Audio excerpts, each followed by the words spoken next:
So imagine if the nightmare you had last night wasn't just a random byproduct of a stressful Tuesday at the office. Right, like it's not just your brain, processing a weird email. Exactly. Imagine if it was a literal report card failing you on your spiritual purity. Oof. Yeah, a glaring nightly indictment that your waking soul is contaminated. So, okay, let's unpack this. Let's do it. Because today we are doing a deep dive into a deeply fascinating text from 2010 that, honestly, it completely demolishes the boundary between our waking reality and our subconscious dreamscapes. It really does. It's titled A Prayer for Chenyuan Celestials to Create Beautiful Dreams. Yeah. And it was authored by a figure named Xu Feng and translated by Treasure and Kyer. Yeah. And the central mind-bending premise hits you right in the preface with this line. It says, life is like a dream. A dream is like life. Life is but a dream. A dream is also your life. Which is, that premise completely reframes what sleep actually is, because modern conversations around sleep hygiene are, well, they're incredibly clinical. Right, it's all biology. Exactly. We treat sleep as a biological off switch, Right. A mandatory maintenance period where the brain flushes out toxins and the body repairs cellular tissue. The advice is always exactly the same. But blackout curtains, turn on a white noise machine. Limit your screen time, right. But this 2010 text operates in a totally different universe. What we are looking at here is a highly specific, step-by-step manual designed to engineer perfect, joyous dreams every single night for its followers. Right. Yeah, it treats the dreamscape as a malleable, programmable environment that you actively curate, rather than just a passive movie you sit back and watch. Which is why, whether you are listening to this deep dive as a strict rationalist or a spiritual seeker, or honestly just someone who occasionally wakes up in a cold sweat from a stress-induced nightmare. Which is all of us. Right. This framework is utterly captivating. Yeah. Because it's an instruction manual for hacking the sleep state.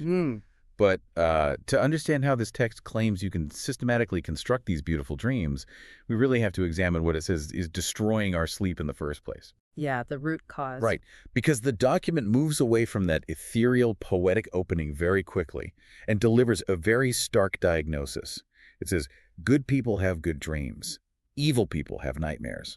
Yeah, the author draws a direct, uncompromising line between a person's waking morality and their subconscious experience.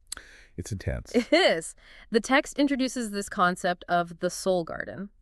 And according to this philosophy, a bad dream is the direct result of a soul garden that has become overgrown with specific weeds. And it actually lists them out, right? It does. The author explicitly lists these weeds as jealousy, resentment, anger, anxiety, selfishness, greed, laziness, and arrogance.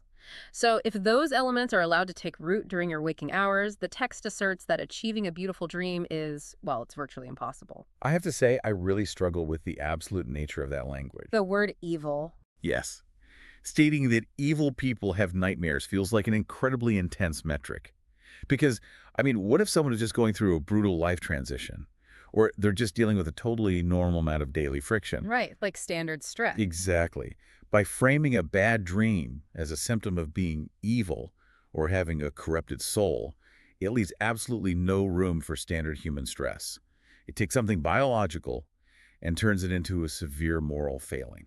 It's a heavy burden. It really is. It's like, if we think about our waking anxieties, like corrupted background apps running on a smartphone. Oh, I like that analogy. Yeah, this text is essentially saying that if you don't force quit those apps during the day, they aren't just going to drain your battery.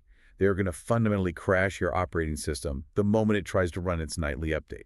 That's exactly it. But, what's fascinating here is you have to look at the specific audience this document targets to understand that intensity. Right, the Chanyuan Celestials. Exactly. The title addresses Chanyuan Celestials. This refers to followers of a specific spiritual community called Lifechanyuan, which was founded by Xu Feng. For these individuals, the overarching goal of their practice is to actively build and purify their soul gardens in order to ascend to higher utopian dimensions of existence. Ah, okay, so the stakes are higher. Much higher. Within that highly structured worldview, a dream isn't just random neurons firing to process the day's data. It is viewed as a literal extension of their spiritual progress. The nightmare is basically a diagnostic tool, flashing a warning light that anxiety or greed crept into their waking consciousness. So the dream is the ultimate polygraph test. Yes. Like, you can pretend to be perfectly serene and spiritually sound while you're awake, but the moment you fall asleep, your subconscious exposes the actual state of your soul garden. If you've been, harboring resentment toward a coworker, your soul garden is full of weeds, and your dreams will reflect that contamination. Right, the author even refers to these beautiful dream worlds as supplements and links to great lives. The objective is continuity. Continuity between waking and sleeping. Exactly.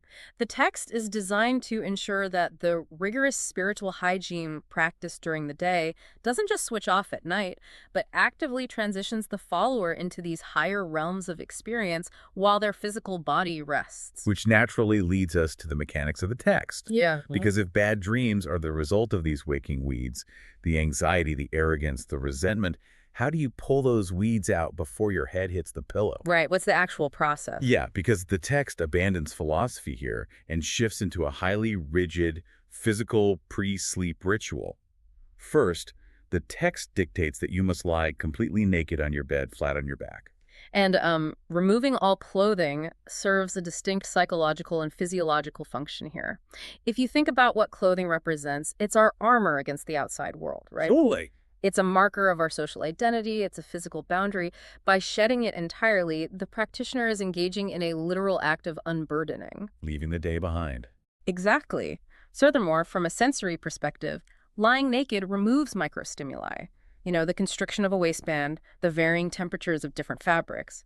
It induces a mild form of sensory deprivation, which signals to the nervous system that the complex waking world is being left behind.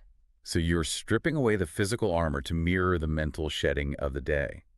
But here's where it gets really interesting. Once you are lying there, the instructions become almost mathematical. Oh, very precise. You are told to take exactly 8 deep breaths, not 5, not 10, 8. And while you are doing this, you are instructed to clear your mind, forget all the day's problems, and rid yourself of unhappy thoughts to remain, quote, peaceful and simple. Right. Then, before you even look at the prayer itself, you have to meditate on the beauty of either the 1,000-year world or the 10,000-year world for precisely 3 minutes.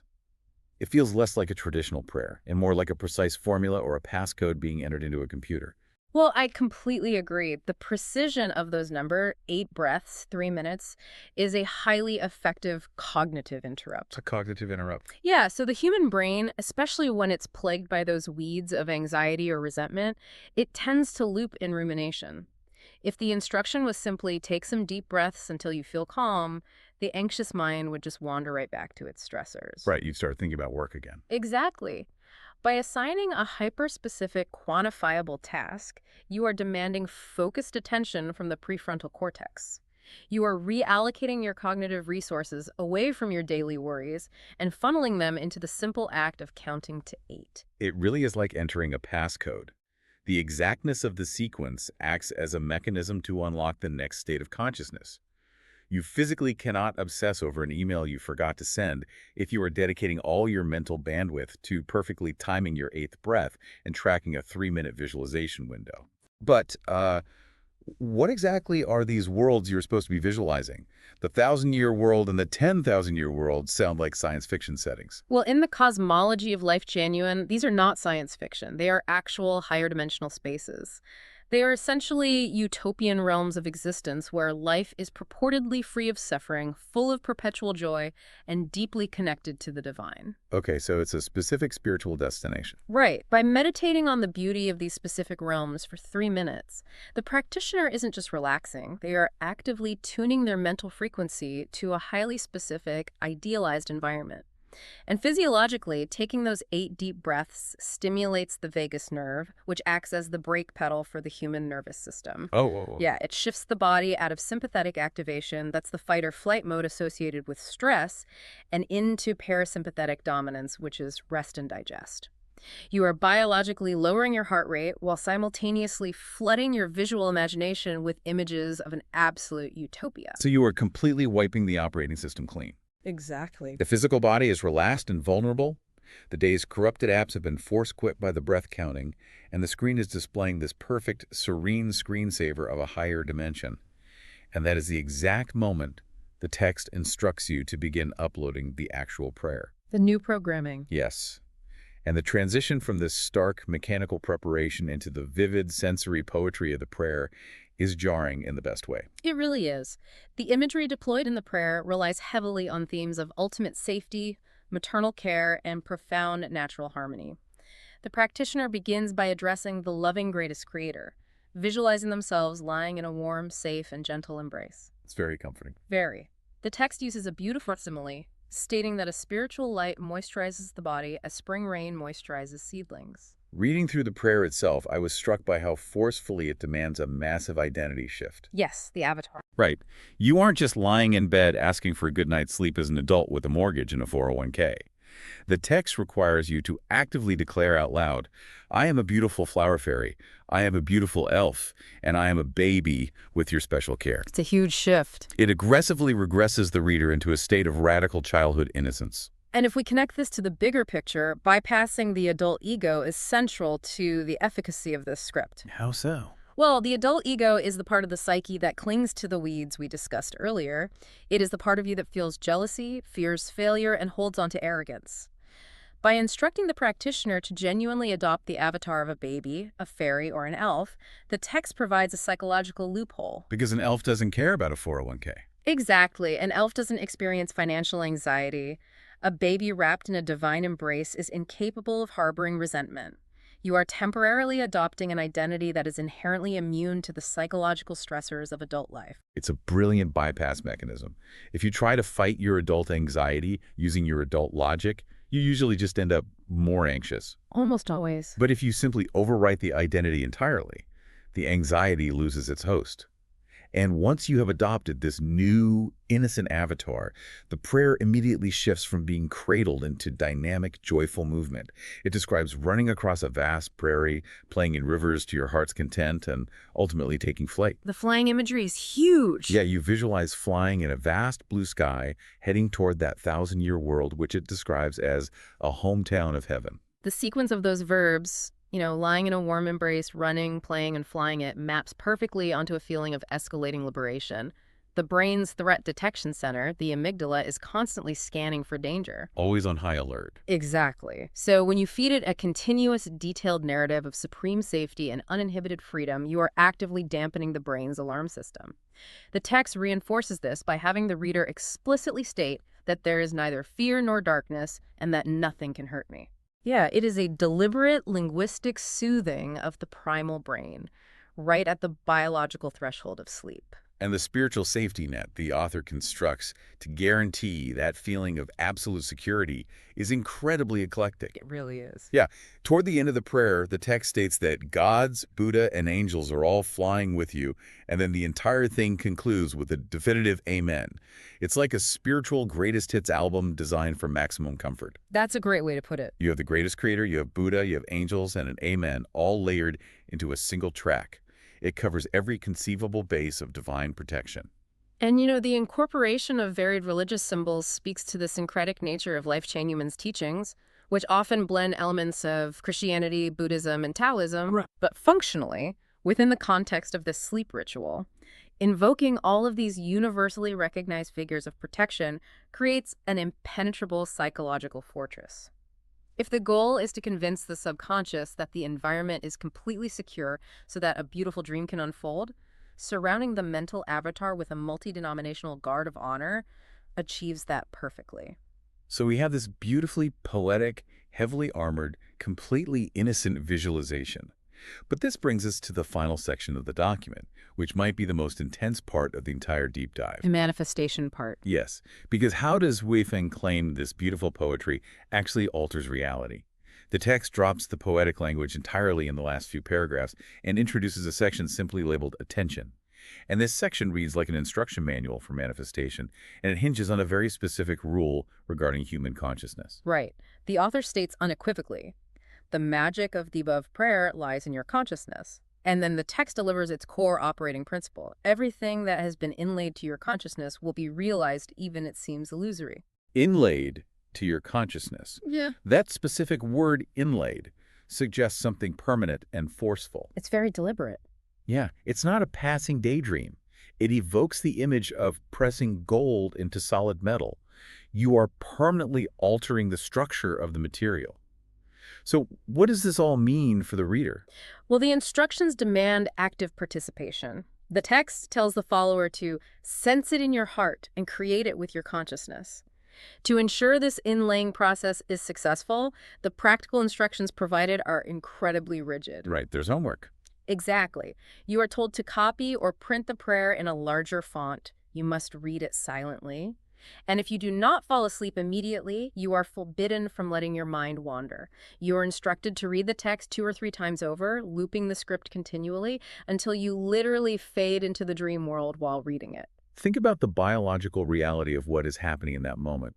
The text demands that you print this script in a large font so that it physically dominates your visual field. Right. You are looping these specific images of fairies, blue skies, and divine protection while your brain is experiencing eye fatigue.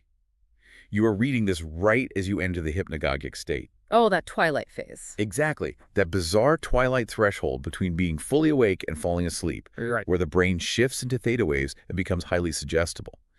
Reading a repetitive script until you literally pass out is a textbook mechanism of self-hypnosis. You are bypassing the critical faculties of the waking mind and embedding the words into the brain at the exact moment consciousness shuts down.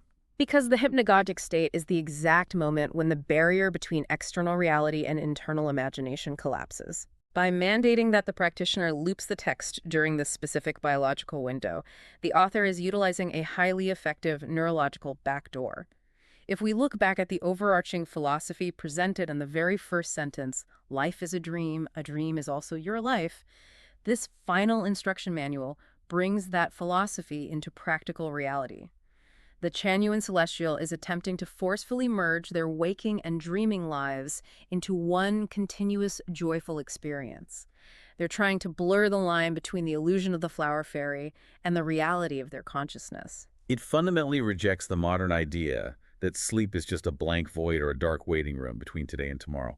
This text treats the threshold of sleep as an active construction site for your reality, An active construction site, yes. and it places the burden of that construction entirely on the individual. Because if you follow the passcode, if you successfully pull the weeds of arrogance and resentment from your soul garden, and if you diligently loop this programming as you lose consciousness, the text promises that the illusion will become your realized experience. It demands an incredible amount of personal accountability for one's inner life. The text suggests that you cannot be a victim of your subconscious. If you're having nightmares, it is because you failed to curate your consciousness during the day and you failed to properly inlay the script at night. It transforms the act of going to bed from a passive biological surrender into an active, disciplined act of creation. What a journey this document takes us on. I mean, we started with the harsh diagnosis of the soul garden, where standard human anxieties and resentments are categorized as destructive weeds that corrupt our subconscious. Right. Then we walk through that precise, sensory-depriving physical ritual, stripping down to remove the physical armor, counting exactly 8 breaths to force quit the brain's background apps, and meditating on the utopian thousand-year world. The preparation phase. Exactly. And finally, we explored the actual upload. The visualization of regressing into an innocent elf or fairy, flying in a blue sky surrounded by an eclectic mix of divine figures, and looping that script right at the biological threshold of sleep to permanently inlay it into reality. It takes the mundane concept of getting a good night's sleep and elevates it to a nightly exercise in existential engineering. It really does. And the mechanics of this text offer a profound framework to examine, regardless of whether you share the specific theology of the Lifechanyuan. Absolutely. The entire manual operates on the conviction that whatever you deliberately inlay into your consciousness at the threshold of sleep will be realized, driven by the foundational belief that your waking life is already a kind of dream. So, this raises a deeply vital question for you to consider tonight. Okay, let's hear. If focusing on absolute beauty and reciting a deliberate, joyful script right before sleep has the power to physically shape your nightly dreams, what invisible, unwritten script are you unconsciously repeating to yourself right now during your waking hours? What daily anxieties or harsh assumptions are you silently looping in the background that are actively shaping the dream of your daily reality? Oh, wow. That is definitely something to think about tonight. Thanks for joining us on this deep dive.